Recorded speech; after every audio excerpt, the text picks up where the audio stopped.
The Butcher is a classic Borderlands weapon, a legendary in Borderlands 1 and then a pearlescent in Borderlands 2, only to return again in Borderlands 3 as a legendary once again.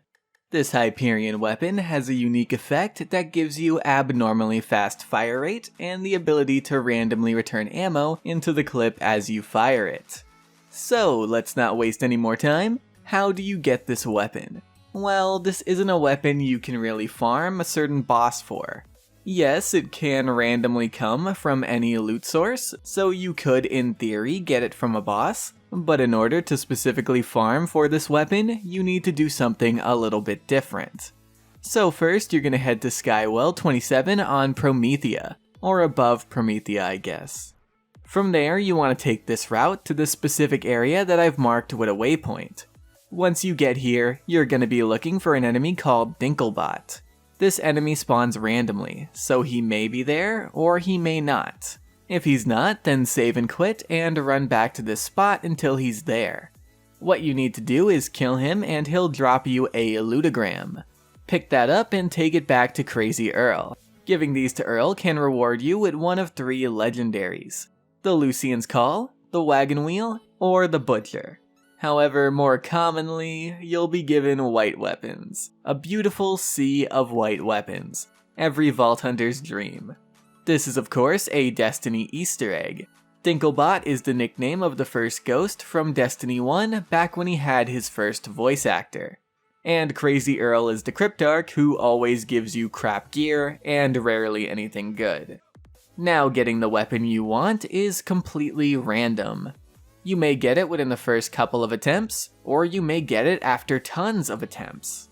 Keep in mind you can stock up lootograms in your inventory as long as you have enough space. I do recommend doing that. Stock up on them, then take them to Earl in a bulk. Now I don't know if you can take them all to Earl and then force close your game without saving if you don't get what you want, so you can keep all your lootograms and go for another attempt without refarming them. I couldn't really get that to work on PC. Maybe it works on console, but I don't know. On PC, what I ended up doing is I backed up the save, and I kept replacing my save in order to reset my attempts. It saves you a lot of time and a lot of boredom. Not all of it though, this is quite a boring farm. Not killing a boss gets pretty boring. However, it is of course worth it. Again, you can get 3 different legendaries out of doing it. I will make videos on the other 2, but for this video we're gonna focus on the Butcher. I decided to make my first Borderlands 3 video on this weapon because this was the first weapon I wanted to go out and farm, and that's because I play Moze and this is a god tier weapon for Moze. Like I said, it randomly puts ammo back into the clip while you're firing it, and Moze has plenty of skills that also offer ammo regen. So combining all that means you're going to be putting out an absolute ton of DPS without having to worry about reloading. It is a ton of fun. From what I've heard, it's also a really good weapon for Flak, and that's because Flak has a skill that allows him to randomly not consume ammo when getting a critical hit. So you could of course stack this weapon with that skill to basically do what Moze can do. Now the gameplay right now is not in Mayhem mode. Maybe some people don't like Mayhem and play the game normally, so I want them to see how effective the gun is in standard play. But don't worry, I am going to be swapping to Mayhem 3 gameplay right now. So as you saw, the gun is a literal monster in the standard mode. Tears through everything like it's nothing. In Mayhem 3 it still holds up very well. I do want to point out that I'm using a non-elemental Butcher, and it's still doing this well. You can see fire, but that's due to Moze's skills and not the weapon.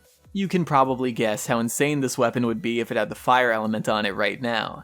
I attempted to farm for fire, but I got bored. I'll give it another attempt later. Now I do want to warn you guys about something.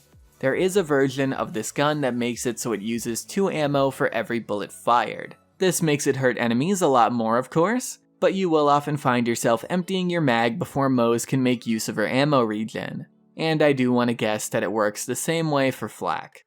So I do recommend using the versions of the gun that only consumes 1 ammo per bullet fired, so you can make use of the whole never reload thing, because reloading does bring down your total DPS by quite a bit. I do also want to say that Moze does have a skill that allows her to have infinite ammo for 5 seconds when exiting Iron Bear, so that version of the gun would be pretty insane for those 5 seconds, but you'd still honestly want the more well-rounded version for any moment besides that moment. But yeah, as you can see, this weapon is nuts. Fires super fast, fires for a long time, and since it's Hyperion, it does get more accurate as you fire it, making it a lot easier to get those longer distance critical hits. Now it does have a negative accuracy stat, but since it is Hyperion, you don't notice it whatsoever. It's like it's not even there. Anyway though, that's how you get the Butcher, and that's how effective it is. If you decide to go after this weapon, then good luck and I hope you have a lot of fun with it. Feel free to leave your thoughts on the weapon in the comments below. And that's pretty much it guys, I want to thank you all for watching, I very much appreciate it, and I'm gonna see you guys laters. Bye.